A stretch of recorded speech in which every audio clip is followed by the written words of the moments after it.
حضور نے فرمایا من مشى مع فاسق لیقویہ فقد اعان علی ہدم الاسلام،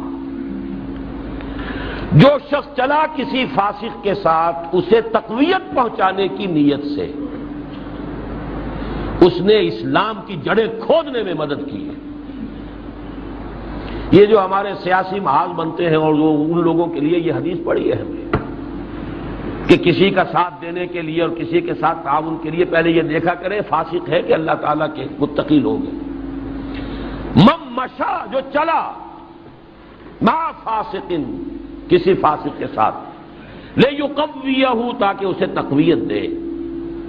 فقط اعان علی ہدم الاسلام، تو وہ تو اپنا کام کر چکا، اس نے تو اسلام کی جڑیں کھودنے میں مدد دے دی،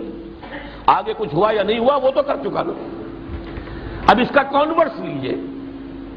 جو چلے گا اس کام کے ساتھ کہ اس کو تقویت حاصل، اس کی مدد تو شامل ہو جائے گی اس کام کے ساتھ۔